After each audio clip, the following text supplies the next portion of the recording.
On est venu ici parce que il y avait tout un mouvement écologique qui se faisait et puis surtout que, en fait, on habitait dans le Gard et on est venu ici parce qu'on cherchait le plus proche de notre habitation une épicerie bio, ainsi que beaucoup de verdure, beaucoup d'arbres et de l'eau. Nous sommes à Saint-Pierre-de-Frugy, un petit village de Dordogne. Le mouvement écologique dont parle cet habitant a commencé en 2008, sous l'impulsion du maire de l'époque. En avance sur son temps, il interdit les produits phytosanitaires, il reverdit la commune, une école Montessori s'installe, un espace de coworking aussi, et même un collège alternatif. En somme, c'est une petite utopie en Dordogne, un village laboratoire, un havre écolo. Je pense qu'on peut rajouter qu'on a trouvé une humanité et un ralentissement aussi, parce qu'à l'extérieur, tout va très vite. Je pense que ce sont des expériences qui devraient être des réussites partout et surtout que ça essaime partout. Parce que bien souvent, on a longtemps parlé d'utopie quand les gens voulaient faire ce genre de choses. C'est passé par tous les qualificatifs, les babs et tout ça, suivant les époques. Alors c'est vrai qu'il y a plein d'essais qui ont été faits. Aujourd'hui, ce qui se réussit, c'est ce genre de choses où les gens essayent de se regrouper. Chacun a son individualité, mais on est toujours dans la bienveillance. Et ça, c'est important. Donc, ce qu'on essaye de faire, c'est de changer un petit peu l'humanité. Et comme on ne peut pas changer le monde avec ces violences actuelles qui sont pires que tout pour nous, eh bien, on fait de l'amitié en petit cercle, comme si on avait jeté un petit pavé dans la mare et puis tous les cercles se rejoignent. Eh bien, c'est ça qu'on essaye de faire. Mais c'est vrai que là, on a trouvé, en ce qui me concerne, presque un petit paradis sur Terre. Je ne sais pas s'il existe là-haut, mais ici, oui. Sauf que la population de ce petit paradis a explosé. Passé en quelques années de 360 à 520. Et cette évolution soulève de nouvelles questions pour tout le monde. Une question qu'on retrouve partout où des projets ambitieux voient le jour. Comment réussir la transition ? Comment faire cohabiter des néo-ruraux attirés par l'écologie, les idées nouvelles et l'envie de vivre autrement, et des habitants plus anciens installés ici depuis toujours parce que leurs parents et leurs grands-parents y sont nés. Certes, quand il arrive beaucoup de monde d'un seul coup, ils sont dérangés. Donc il faut trouver un lien pour avoir une certaine solidarité, que l'autre ne se sente pas bousculé par le nouveau et que le nouveau ne se sente pas rejeté. Ça, c'est un pari, mais c'est quelque chose qui peut se faire. Alors, des habitants et des habitantes tentent d'inventer des solutions. Et ça commence sur les hauteurs de Saint-Pierre-de-Frugy avec Jocelyne Cambusa, dans le premier écocentre jamais créé en France. Puissance commune, un podcast reporter en 4 épisodes par Rémi Dubowski-Douat. Épisode 3, l'équilibre fragile d'une renaissance rurale. Donc au début, c'est vraiment un lieu qui était uniquement dévolu aux formations, formation d'éco-construction d'une manière aussi large que possible. C'était autant des formations techniques sur comment on fait des enduits chauds, comment on fait que des formations plus longues sur la réflexion des maisons à construire. Et puis, du coup, on a évolué aussi avec un peu le temps, avec les demandes des gens. Bon, donc, du coup, on a élargi ce à quoi peut servir l'écocentre, et en particulier, là, depuis les 3 dernières années, où on a décidé de s'ouvrir au maximum sur le territoire et d'être plutôt un lieu d'accueil, de propositions, de besoins, d'attentes, voilà. L'écocentre aujourd'hui, moi j'ai envie de dire, c'est prioritairement un lieu d'accueil dans lequel on essaye de défendre les valeurs qui sont les nôtres. On a plusieurs associations qui habitent le lieu. Une association qui est plutôt orientée famille, qui est là le mercredi, qui fait des activités famille, enfants, parents. On a une association qui est plutôt orientée sur tout ce qui est jardin, permaculture, etc. On a un collège alternatif qui est aussi dans nos murs depuis 2-3 ans. L'université populaire qui intervient aussi 2 fois par mois sur des conférences, etc. On essaye de répondre un peu à ce que les gens cherchent à trouver sur le territoire, qui n'existe pas pour l'instant ou qui existe dans des conditions qui ne leur conviennent pas. Et voilà. Et il y a effectivement du social parce qu'on essaye de rester, de tout faire dans à la fois des coûts et des possibilités qui permettent à chacun de pouvoir être là. On essaye d'appuyer tant qu'on peut la création d'emplois. Là, on a une jeune femme qui est rentrée pour qui on a construit une cuisine aux normes professionnelles de manière à ce qu'elle puisse s'installer et qu'elle ait une activité professionnelle en cuisine. On essaye d'avoir un peu ces volontés-là, quoi.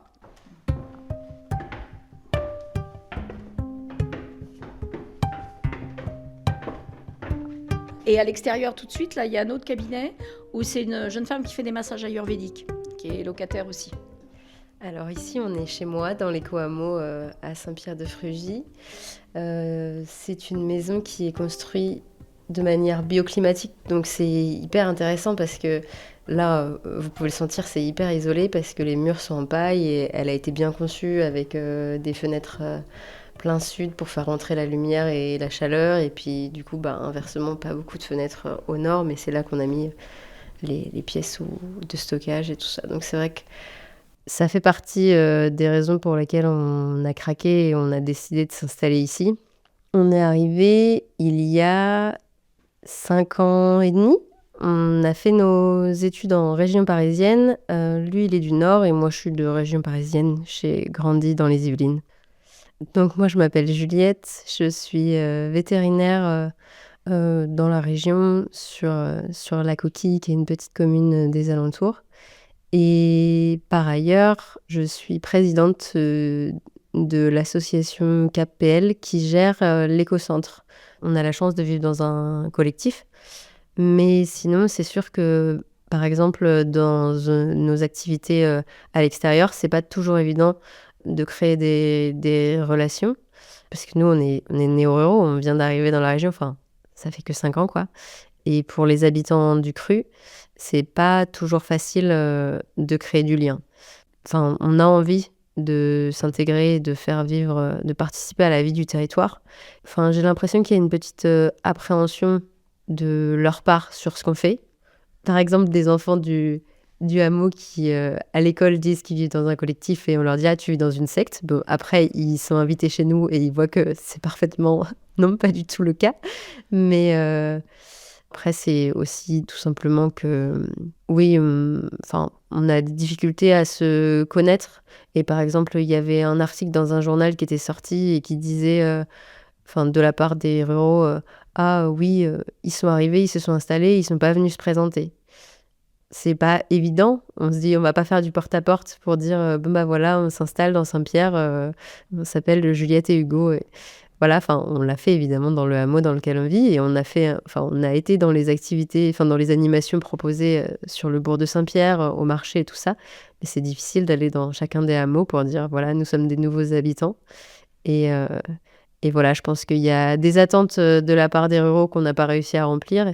Et nous, aussi, un souhait de s'intégrer qui n'est pas toujours évident. Alors, on est au niveau de la municipalité, par exemple, on n'a aucun souci, on a une relation amicale, ça se passe très bien. En ce qui concerne, alors là, pour le coup, c'est moi qui vais utiliser le vocabulaire de néo-ruraux. Ces gens-là sont des gens qui sont assez spontanément venus vers nous. C'est des gens qui sont habitués à cette démarche. Ils voient des activités qui les intéressent, ils viennent, ils ont des enfants, ils viennent voir ce qu'on fait le mercredi. Voilà, et on s'est quand même assez vite rendu compte que les gens qui sont de Saint-Pierre depuis toujours, c'est pas des gens qu'on voit beaucoup. Donc voilà, ce qui nous a amené à toute une réflexion et à se poser la question de savoir comment on pouvait rééquilibrer ça.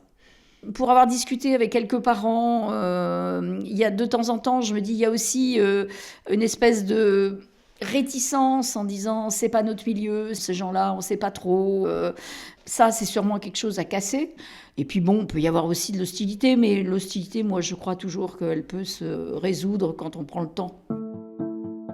Ce que j'en comprends, moi, de Saint-Pierre-de-Frugy, c'est que c'est un lieu un peu exemplairement néo-rural, écologique, un peu bobo-écolo, quoi, de gauche. Parce qu'il y a un lieu très important là-bas qui s'appelle l'écocentre.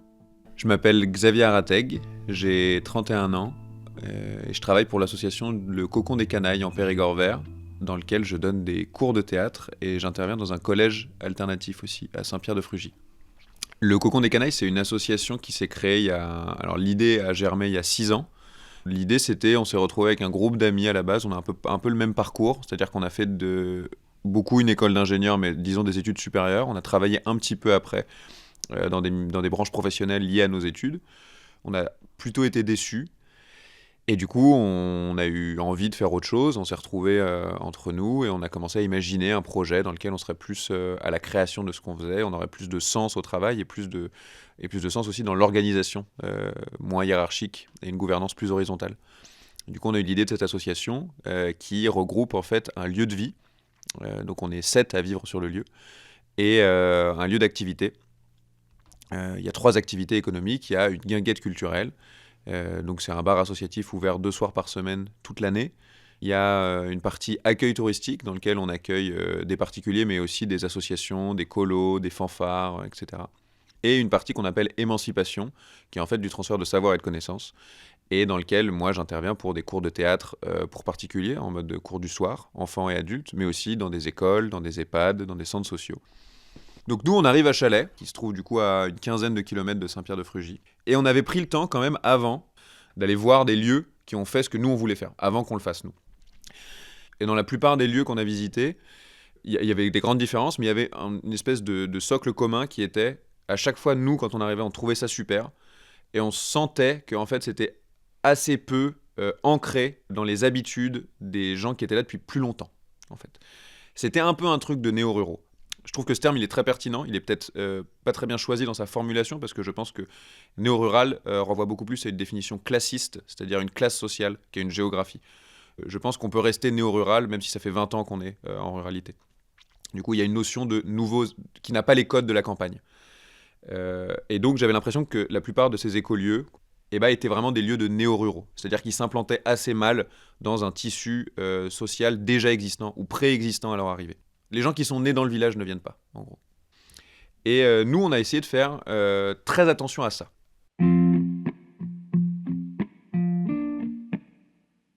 Donc là, effectivement, on rentre dans le hameau. Il y a la partie accueil visiteurs, puis la partie donc, où se garent les personnes qui habitent dans le hameau.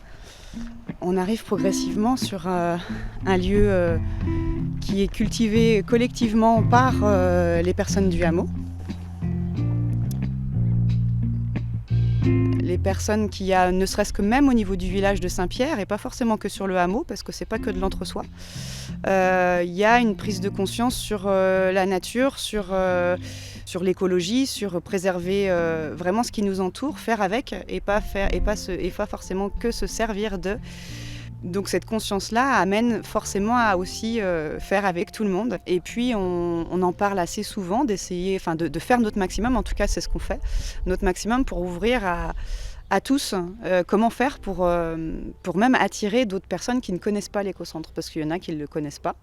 C'est un lieu qui a été créé autour du souhait d'inviter chacun à partager ses connaissances, à vouloir créer une activité. Et il y a même cette conscience vraiment très sociale qui est présente chez tous les acteurs de l'écocentre. J'ai du mal à associer l'écolo bobo à l'écocentre, tout simplement. Mais à côté de ça, on aurait le souhait de pouvoir ouvrir beaucoup plus largement. Peut-être qu'il s'appellerait tiers-lieu, tout simple. Je sais pas. Est-ce qu'il effectivement l'écocentre donne l'image nous, en tout cas, le souhait réel de l'écocentre et de tous les bénévoles et des créateurs et même des fondateurs de l'écocentre, c'est vraiment de l'ouvrir à tous et de générer quelque chose d'humain réellement dans ces murs, quoi. Et c'est quoi les sujets sur lesquels ça clive alors ? Justement, la chasse.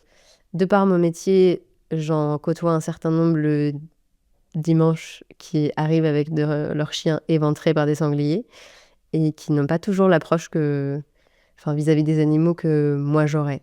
Donc c'est vrai que maintenant je suis un peu plus réticente à certaines pratiques de chasse. C'est un peu particulier. Après, c'est clairement pas du tout tous les chasseurs, évidemment.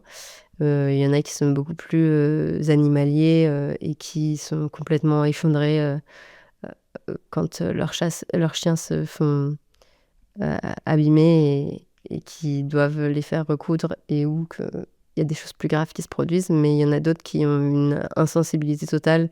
Et c'est vrai qu'en tant que vétérinaire, justement, chien-chat, c'est un peu dur. On ne fait pas ce métier-là pour ça, quoi. L'écologie, c'est pas toujours très bien perçu.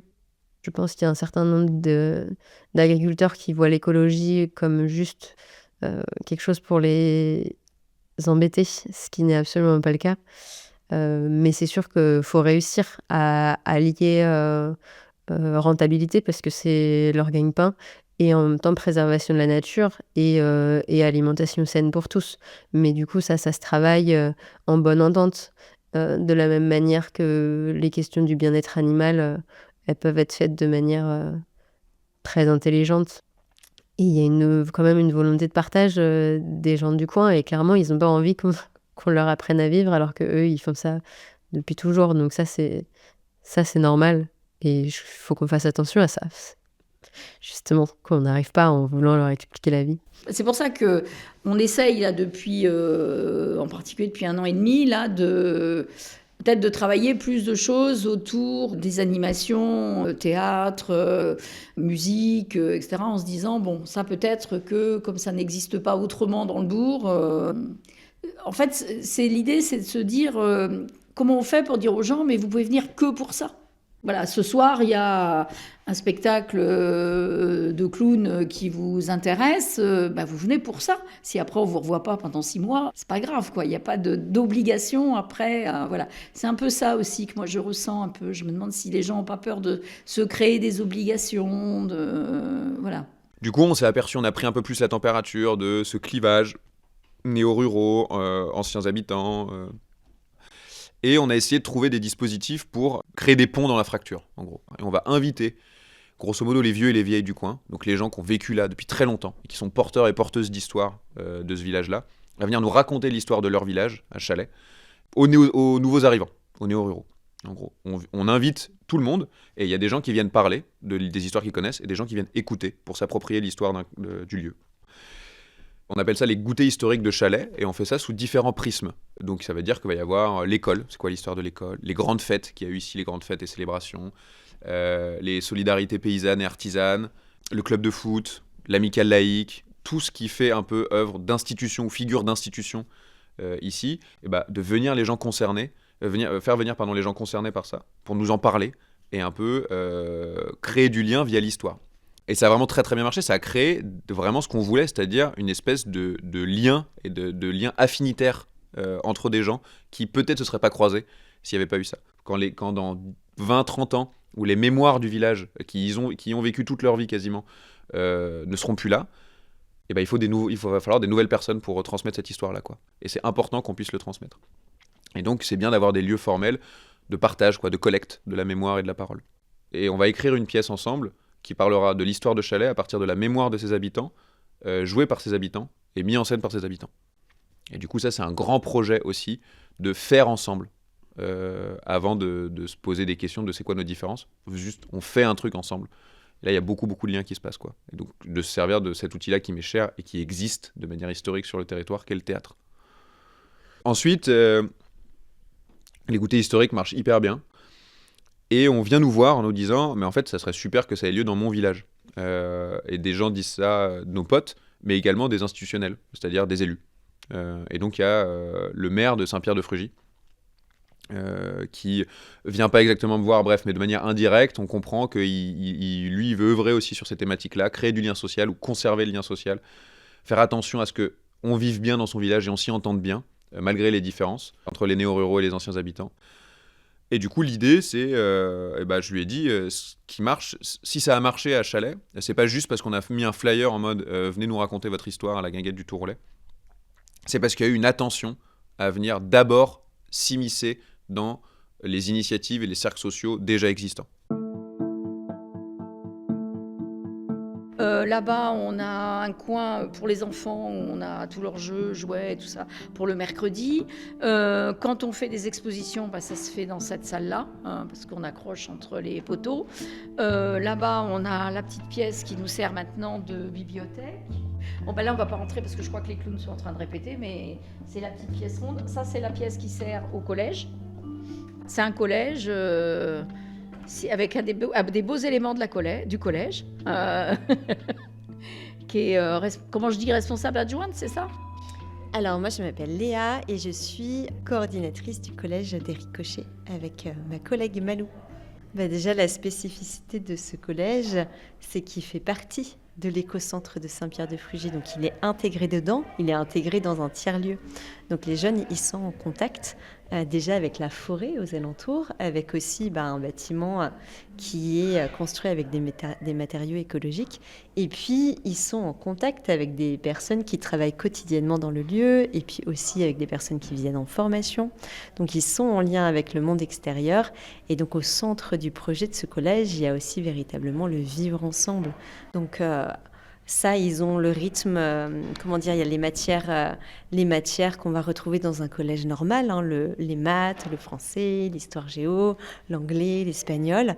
Après, c'est dans la manière, dans la pédagogie, ce qui va être différent, c'est qu'on essaie vraiment d'avoir un équilibre entre le corps, le cœur et la tête. Donc aussi sur ce projet, il y a une grande attention à ce qu'on pourrait appeler l'intelligence émotionnelle. C'est apprendre à mettre des mots sur qu'est-ce que je ressens, qu'est-ce que je vis, de quoi j'ai besoin. Donc ils ont des temps spécifiques dans l'emploi du temps où par exemple le lundi matin, il y a ce qu'on appelle le cercle du nous.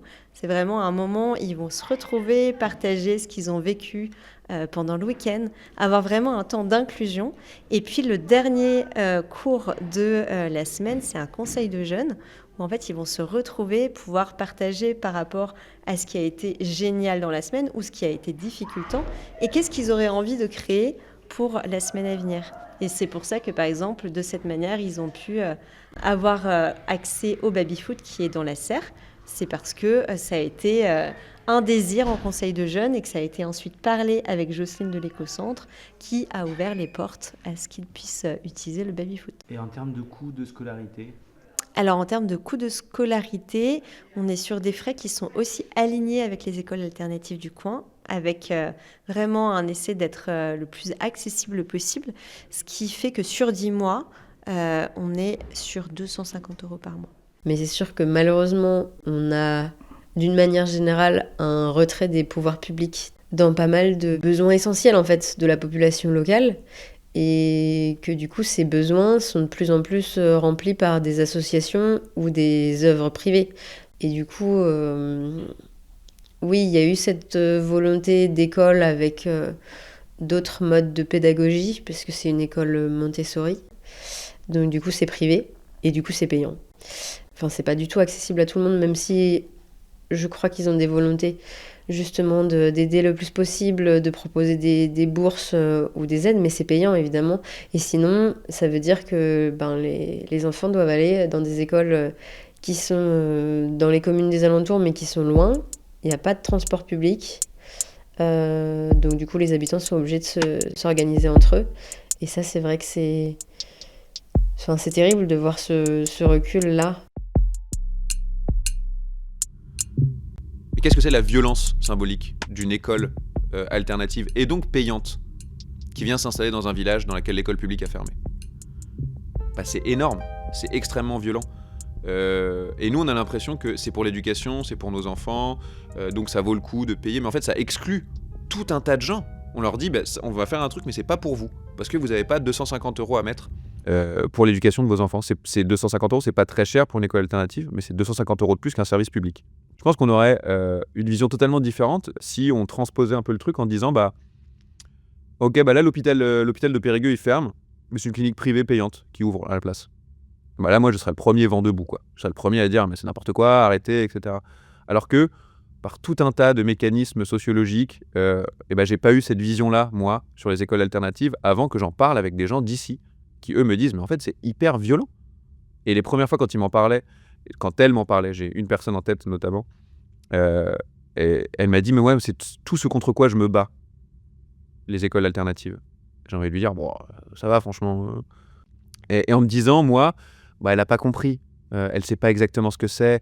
En fait si, elle savait très bien ce que c'est, parce que ce qui se passait en moi, c'était un peu du mépris de classe par méconnaissance. Elle sait très bien ce que c'est. Elle n'est pas du tout contre la pédagogie alternative. Elle a été prof pendant longtemps. Elle a été instite en primaire. Elle essaie d'ailleurs d'en amener à plein d'égards dans ses cours. Mais ce qu'elle sait, c'est que c'était des écoles gratuites qui deviennent payantes. Voilà ce qu'elle sait. Et si moi, je ne suis pas en prise avec ce savoir-là, avec ce vécu-là, mon analyse des écoles alternatives, elle est caduque, elle vaut rien.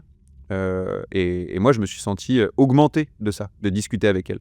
Et je pense que j'ai pu me sentir augmenté parce que je ne suis pas arrivé en me disant « je vais t'apprendre la vie ». Je vais t'apprendre qu'en fait, Montessori, c'est la clé, c'est le futur, tu vois. Oui, peut-être. Mais il se trouve que le service public aussi, c'est la clé, c'est le futur. Et qu'il est en train de se faire détruire. Et donc, il y a toute cette ambivalence-là qui existe. Et notre idée, c'est d'essayer de s'auto-éveiller et d'éveiller les gens qui arrivent sur le territoire à c'est quoi les violences symboliques que vous pouvez propager. Nous, on a choisi ce territoire parce qu'il nous plaisait, parce qu'il est beau, que les gens sont accueillants. Quand on voit tous qu'en fait, on a envie de vrai pour la même chose, à savoir le vivre ensemble, du coup, forcément, oui, on voit que ça peut se faire. C'est juste qu'il y a des petites barrières à faire sauter. Et c'est une mairie qui est très dynamique. Donc, elle essaye de faire en sorte que ces nouveaux habitants puissent au moins exprimer leur volonté d'initiative. Et justement, c'est ça qui nous a rapprochés. C'est-à-dire que la mairie a vu ce qu'on proposait et je pense a trouvé que c'était assez dynamisant pour le territoire et intéressant. Et du coup, le maire actuel, qui est un habitant du Cru et qui est là depuis toujours en fait, et dans son historique familial, et il a toujours été présent sur le territoire, en voyant nos initiatives et l'envie qu'on avait pour faire vivre le territoire, justement m'a proposé de faire partie de la future liste municipale. Donc les liens clairement peuvent se faire et il y a vraiment des belles choses à créer ensemble. Donc c'est pour ça que j'ai ce souhait aussi de faire partie de la future liste qui mêle des ruraux et des néo-ruraux pour qu'on puisse faire vivre le territoire ensemble et construire notre future histoire commune.